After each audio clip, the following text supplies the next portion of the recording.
Welcome to the Market Mystics podcast, where we discuss what's happening in the cryptosphere and trading on Earth as it is in heaven. Buckle up and huddle on while we dive in and get weird. Here are your hosts, Joshua and Kim. Hello, listeners. Welcome to Mystic Monday with Josh and Kim. Kim, what's going on in the markets? What's going on in your life? What's going on in the world? Fix all my problems. Okay. I've been waiting for the day that someone would ask me to fix all their problems. Lots of wild things going on in my life. I think I talked last week. I was doing some consulting at a former employer, opening a new business. Things are shifting left and right. I don't know. That's what's going on in my life. What's going on in your life? We were talking about this earlier, but I think this week, at least for me, is a relatively normal week. I don't have a lot of things planned. My normal meetings are at their normal times. And I think it just feels fairly a little bit relaxed this week, which is exciting for me because there are some things I need to get taken care of. Like, for example, I moved a while ago and I haven't updated my driver's license or my car registration. So I need to get that taken care of. So maybe this week would be a great week for that. There you go. It's a GSD kind of week. Yeah. Which is get stuff done. Yeah. We're not going to mark this episode explicit. Yet. We're not going to do that. Okay, so in the markets, I'm impressed. Bitcoin's holding over 17,000. It is. So it's only up 0.1% over 24 hours, just a little over 3.5% over 7 days. But like I said, still holding over 17,000. It's barely, so it's 17,064, but it's over 17,000. Yeah. Better than the 15 range we were seeing a couple weeks ago. What is interesting to me about that is when I was updating those numbers, I was pulling from our sheet that we used on Thursday, and the price of Bitcoin then was like $17.50. So it had changed like less than $20, which is wild because that typically doesn't happen even within a day. It changes more than $20. That's true. That's very true. Okay, so Ethereum up 0.4% over 24 hours, up 5.75% over 7 days, sitting at $1,265. Our biggest mover is Axie Infinity, which is AXS. It's the number 46 coin. Holy crap. It is up 23% in 24 hours. I say that because you know what? We used to see that kind of volatility, and now it's pretty rare. Yeah. So 23% over 24 hours, 23.9% over 7 days. So apparently just the last day has been wild. There's a really long description here about Axie. I know it's a metaverse. It's a game. It's a game. It's a game. They have little creatures that battle and build and hunt for treasure. I think the second one is probably the best. Axie represents the games we dreamed about playing while growing up. We combine nostalgic concepts from our favorite childhood experience while adding a sprinkle of blockchain magic to empower the players. I think that was my favorite one of their like about us section. But yeah, it's a virtual game and you interact in the game using their coin. True that. I like that their about us section is significantly more robust than the one we found last week, which was for Ethereum. Yeah, the proof of work Ethereum that had like a sentence. And I don't even know if it was a complete sentence. It might have just been a phrase. It was like basic. Yeah. That's funny. Yes. This is interesting because we were talking about you brought up the Ethereum one from last week. There's been a lot of talk within the crypto space about the stability of crypto, the legitimacy of crypto, especially with the FXS, no, FTX. FTX exchange crumbling and all the like poorly run and probable fraud and money laundering that happened through there. There's a lot of discussion about crypto in general because of that happening.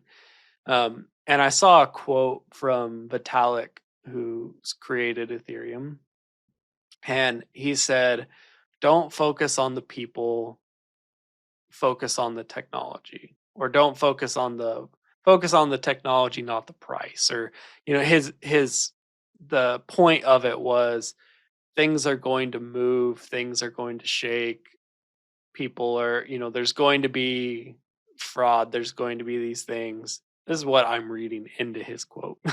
But focus on the technology, because the technology in many cases is legitimate. But if we associate the technology with the people, with the price, with the news about it, then the technology loses its validity. Hmm. And I think that's something to pay attention to. It's good wisdom from him, who I don't expect to hear that kind of thing from, Right. because he's the face of Ethereum, and I think he really likes being the face of Ethereum.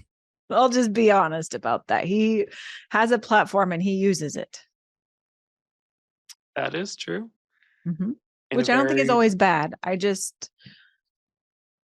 also yeah. think it's important to focus on the technology and not the person, because I think it's really easy to put a person on this pedestal or make them some kind of an idol.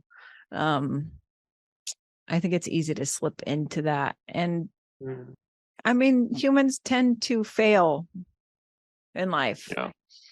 and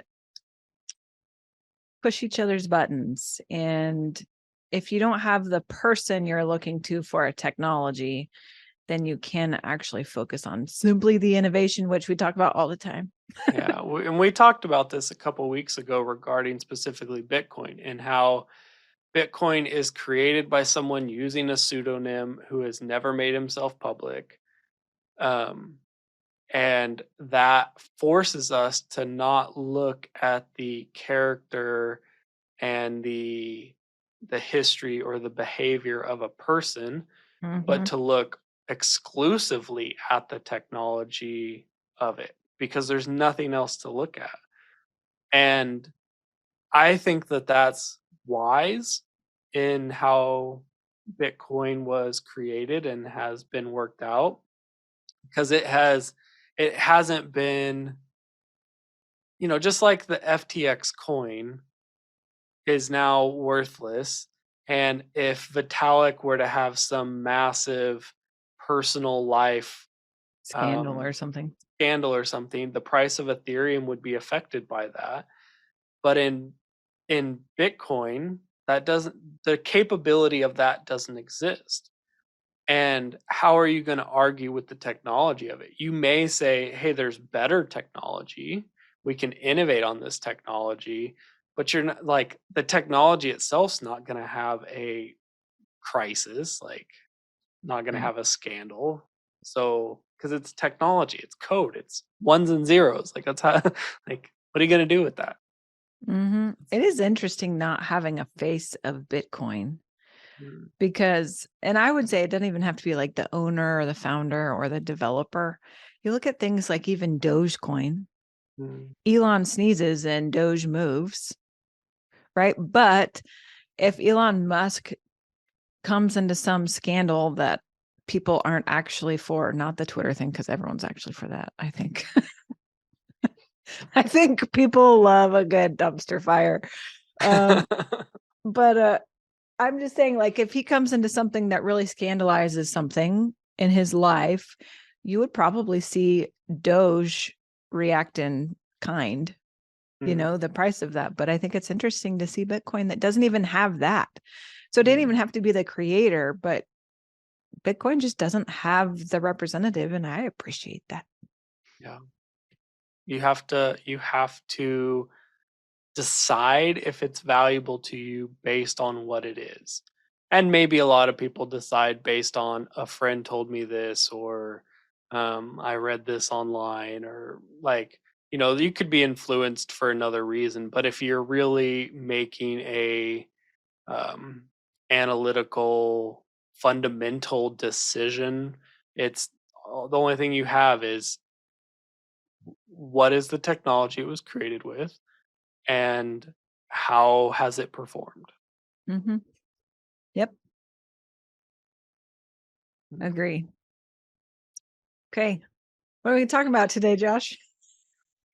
That's a great question. We started this episode by throwing out a couple ideas. Some of them we X'd right away because they involved a lot of personal details on our life that we didn't want to put on a podcast. And some of them weren't flushed out enough to really have a conversation about. So we were like, hey, let's just let it flow. Let's have a conversation. We'll see where it goes. And so far, it's been on the importance of valuing something based on its based on what it is rather than who is involved with it. Hmm. I think this lends itself well to a contract versus covenant. Hmm. Right. You want to talk about that? Sure. So one of the things we discussed this morning was just the difference between that. Like, and specifically regarding relationships, but I mean just the terms in general. Um And a contract is kind of a if this, then that. Like, these are the terms of the contract. If you abide by the terms of the contract, then we'll stay in the contract. And if you don't abide by the terms of the contract, then the contract is void. And a covenant is sort of saying, I am choosing you or this business or whatever, like whatever you may be entering a covenant with, and saying, this is this is what I'm choosing, regardless of how it performs, regardless of what the behavior or anything else is. Um, this is what I'm choosing. Um, and often, I mean, in ancient times, a covenant was only ended by death. Hmm. And so you were choosing, like, most of us, like, we were specifically talking about marriages and relationships. So I'm thinking to myself, okay, the majority of weddings that happen within the church, we say, till death do us part during the vow ceremony. Right. But nobody believes that. No, very few people enter that relationship with that actually being a legitimate thought in their mind. You think so? I think No, I sometimes do I think so. think, there's like the honeymoon phase and people think that everything's going to be perfect in a marriage. And I think there are people who actually think that, but maybe in the back of their mind say, but if it doesn't work out, then Ex- there's this out or yeah, something. that's what I mean. Like that, we don't actually believe that. We Like, I don't. We're hope it not. gets that far. We aren't actually saying that with. Okay, majority of people are not actually saying that with the intent of, I am in this regardless of what happens until death. Right. Like, that's very rare that people make that decision. Um, and I'm not here to politic for one or the other. I think they both have their place. Um, but I think it's important to understand the difference and to understand which one you're choosing and why you're choosing it. I don't think you should go around making covenants with lots and lots of people. I think that that's kind of unwise. Um, Mhm. but I think that there are certain situations, there are certain people who you can make that decision to be with, but I don't think it should be done lightly. Like, I mean, even friends or business partners outside of marriage, I think you can enter a covenant relationship with them and say, I choose to be with you regardless of how this project, regardless of how our belief systems change. Like, I think you can choose that with people. But yeah, I think that you need to be wise about how you do it. And one of the things that I think is significant that we sort of discussed at the beginning was inside of a covenant, you have to have the capacity for there to be disagreements and conflict without it changing the state of the covenant. Mhm. Because a lot of times in contracts, if there is conflict and disagreement, then we use that to void the contract. Right. And in the business partnership, in the relationship, blah, blah, blah, whatever. Right. But within a covenant, that has to be given space to exist without it changing the covenant. And I think for me growing up in my Western culture where covenant's not really something that's ever talked about outside of religion, and even in religion, I don't know that it's understood. Um, like it's just not something I was familiar with. Mhm. I told Kim, I said, I don't think I've ever had a relationship where I have felt freedom to have conflict and disagreement without having a fear that it would impact the relationship. And I think that that's one of the bigger differences, Mm. and I think that it's something to consider and that we should start developing and understanding and creating space for. I agree. I think just on the basic levels, I feel like we can tie this back to even what we were talking about with what Vitalik was saying. Mm, Um, so instead of entering into a contract relationship, I'm not even saying make a covenant with a coin. That's not what I'm saying. But I'm mm, saying like you're entering into this, whether the price goes up or the price goes down, whether the CEO is an idiot or not, like whether the face makes a mockery of whatever the technology is, are you mm, deciding that the technology is something that you're behind, regardless of all those other things, or are you in it just for the wins? This kind of goes back to some other things we've talked about before. yeah. But that's kind of what it is. Like when things go well in a contract or covenant, things are great. The agreement stands, it goes forward. But when things are on the rocks in contract or covenant, covenant says, no, I'm in it regardless. Like if we die on these rocks, whatever, right? Mm, Contract says, this isn't what I signed up for. There's a breach of contract. I'm out. I'm justifying my getting out of this agreement, right? And I think you were talking about how in our culture covenant isn't so like common, or the mhm, concept of it. I think people know the word.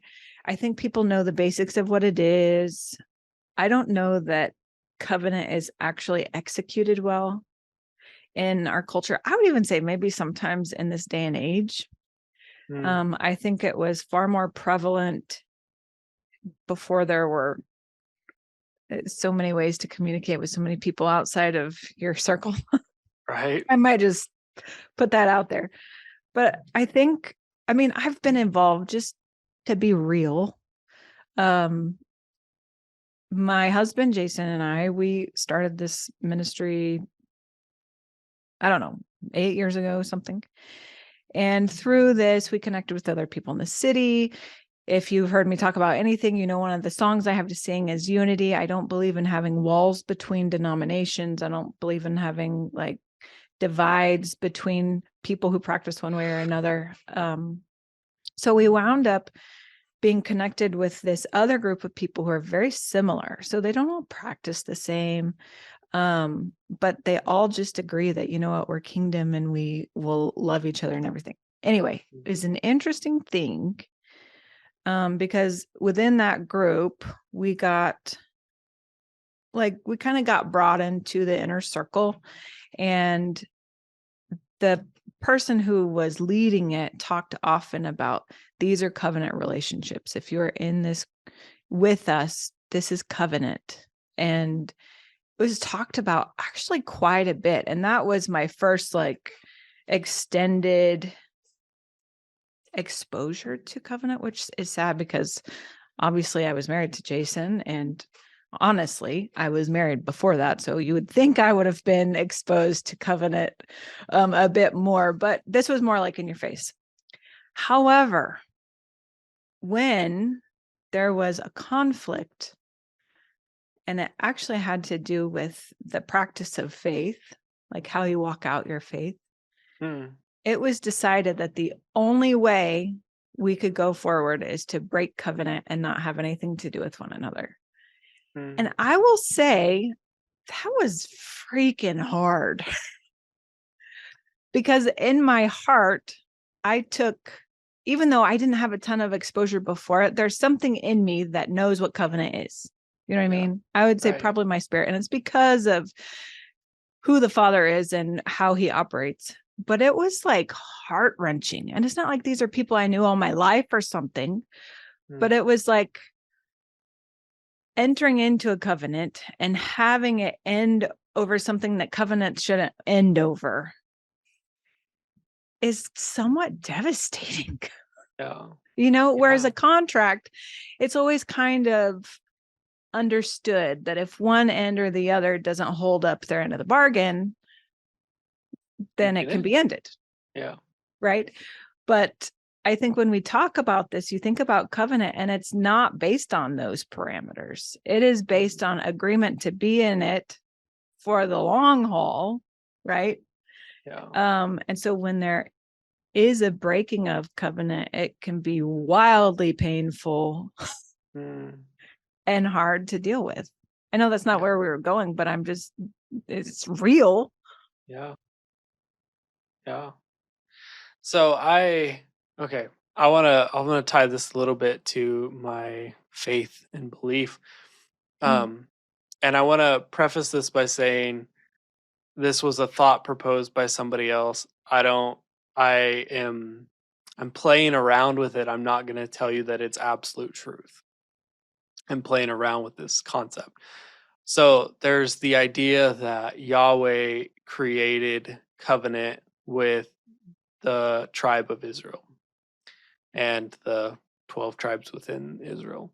And then somewhere in the Bible, 10 of them choose to leave and go worship other gods. And one/two of them choose to stay. And so there's this theology that the reason God had to incarnate into a person and die is because the tribes who left no longer had the decision to um, lawfully return to Yahweh, nor to be in relationship or covenant with somebody else. And God had to incarnate into the body of Yeshua and die so that the other tribes would have according to their law, the legal ability to then choose him again. And I think that that is something that is really fascinating to think about, um, because it reveals character. It reveals intent. It reveals the heart of the father, the heart of the husband to want the bride to return and being willing to give his life so that the bride can return. Like that is that's something that's so fascinating to think about. Um, I love digging into why did Yeshua come? Why did Yeshua die? Yeah. Because although I think salvation is an aspect. I don't think that it is the full picture. And the reason I will say that is because if it was simply for the forgiveness of sins, he didn't have to die because he was forgiving sins before he died. Hmm. Um, when he healed the person with the crippled hand, he said, "You're like, get up," or the person on the mat or something. He said, like, "Get up and walk. Your sins are forgiven." Like, so he was doing that before he died. So that couldn't have been the whole reason that he died. Mhm. And so I just love digging into, well, why, what happened, what was the reason for that, and digging into covenant has led me into that conversation where, hey, maybe it had to do with the covenant, so that we could choose to enter a new covenant with him, and we even call it the new covenant We do sometimes. call it Like, the new covenant. but do we know why? Yeah, maybe not. Hmm. It's interesting. I also find it interesting that covenant tends to be willful, Mhm, right? very much so. Like, I don't, maybe it's because the culture I'm in, I don't know that you can be forced into covenant. Like, I think it No. has to be mutual agreement, Mhm. kind of like a contract. It's an interesting thing looking at them side by side because there are a lot of aspects that are similar. Yeah. Like what makes a contract? It's an offer, an acceptance, and an exchanging of something of value, right? Which is Mhm. kind of similar to a covenant. There's an offer of this, someone accepts it. Although I don't know if it's an exchanging of value so much as It's an exchanging of complete being. surrender. Yeah, it kind of is a complete surrender of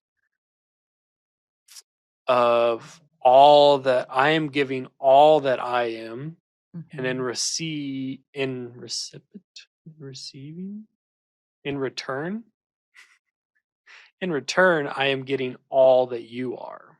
Yeah. And that is, like, yeah, I don't think that that should be done lightly. I the body that I am a part of does not um does not do altar calls during their church services. And the reason why is don't want people to make a hasty emotional decision about what God they're going to serve. Mm. They want, and they I mean, they've said this like plainly. We want people to date God. We want people to date Yahweh, to date Yeshua, and figure out, is this the person I want to give my all to? Um and it goes against the, like, Mm. mindset I've been taught of, like, how many hands are raised on Sunday. But if you really start to understand covenant, and you understand that that's what Yahweh desires with you, is covenant relationship, meaning you get all of him, he gets all of you, regardless of what happens. Hmm. Like, if you're making that decision, it's not a lighthearted decision. And Right. you want to know the person. You Right. want to know their character. You want to know their flaws, or what they're dealing with, or what they can provide, before you make that decision. Like, you want to know them. And so I love that this particular church doesn't do that, because they Hmm. want to bring you into relationship before you make that choice. And a lot of times we enter we enter covenant treating it like contract, because we're saying, okay, I'm choosing you, God. And then a year later, our mom or dad dies after we prayed and they weren't healed. And we're like, well, you didn't live up to your end of the bargain. Mm-hmm. and then we say, okay, I'm either don't believe in a God, or I don't want to be with this God who would allow this to happen, or I'm choosing a different God, or I'm going to be my own God, like whatever it is. Many people leave because of something in their life that happens because they're not actually in covenant. They've not actually chosen this God in a all for nothing, all for all Right. way. Right. I find it interesting that, I mean, most altar calls that I've ever seen or been a part of, granted, I did not grow up in the church. I'm not the most churched person, but things that I've seen, it's like you ask people to be introduced and immediately submit to covenant, Mm, right? Without mm, even having relationship first, right. without even having met, like you choose to meet him, so you are choosing covenant. Yeah. But it's an interesting difference in what you were talking about, the body that you're part of. Mm, Um, because as you were describing it, I thought, I think that might have been similar to what I did. I mean, I did the whole, yeah, I accept Jesus as my savior thing. Like I raised my hand, I cried on the altar, whatever. I did the thing. right. But even then, I was just like introduced. like hey, we met. There was a point I had mentioned that I was divorced before. Like after I got divorced, I had this moment where I had even been going to church, but I just went to the Father and I said, listen, this hasn't been working out the way I'm doing it. I'll give you a Mm, year. Like, I'll follow you. I'll do whatever you say. I'll read the Bible. I'll pray. I'll whatever. I'll give you a year to prove to me that it's better. Which is interesting because I essentially stepped into a place where I allowed him to court me. mm, You know what I yeah. mean? Like prove that he's who I need him to be. Yeah. And then, I mean, it was a few years after that. I remember there was a day when he came to me and he said, okay, today you make a choice. Mm, You're either all in this, like you submit everything. There is, like, if I ask you to do something, there is no answer no. Like, it is like complete surrender to this, or you continue on with the way that it has been, and it will continue the way that it has been. But if you enter into this agreement with me, which essentially was the covenant, then I'll take you places you'll go, like all, like it's full. And neither one was like bad. yeah. Obviously, this was ideal. I Yeah. think he wants us to be in covenant with him, because then there is no wishy-washy, well, you didn't do what I asked of you, so now I'm gone, kind of thing. I think I love how you said the ideal. And this is what was running through my mind was if I if somebody, me, somebody else, whatever, chooses Yahweh and accepts him and enters covenant with him without knowing anything about him, I believe his character still maintains his covenant. Mhm. I believe he will honor that covenant. But how much sweeter, how much more ideal is it when we enter that knowing what we're entering, Mm, knowing who we're entering it with? Like, I think that's the ideal. Does he still honor the other one? Does it still lead to something good? Yes, I believe so. But I believe the optimal path is to both people understand who they're getting into covenant with and make that decision not out of an emotional experience and fun songs that give you goosebumps, but out of like an actual knowing. I know Yahweh. I know what he's like. I know the paths he leads me on, and I want that over what I have or the other options. right. I think that that is the optimal decision. And it's, like I said, the other one still, he will work it for good. He'll still honor his part of it. It just isn't the optimal path, in my opinion. Mm-hmm. Do you think that if you enter into that covenant blindly, like the non-optimal path you're just talking about, Yeah. do you think later you can then knowingly, willingly, wholly re-enter it? Like Yeah, for sure. say, you know what, I did this before, but I really mean it now. Or not that you didn't mean it before. That's not what I mean. You didn't know what But it I'm was. well informed now and I still am in it. You know what I Yeah. mean? It's kind of like renewing of vows. Yeah. No, I think you can for sure do that. I don't think that there is um I think if you enter that with him, I don't think he puts a time limit on it. It's not contractual. And so if at any time you chose to return to his house and get to know him, I think he will always be there waiting. Hmm. Hmm. Yeah. Have you ever experienced him exiting a covenant or think of any Um, examples? I don't know of any. I feel for some reason I feel like in the um in that story of Yahweh and Israel that he allows the covenant to be ended. So he Um released someone from a covenant. yeah, but I don't know of necessarily a story where that's coming to mind where he was the one who chose to end it. Mhm. I think that's significant. It is. I think that speaks to his character. Mhm. That because this is the thing.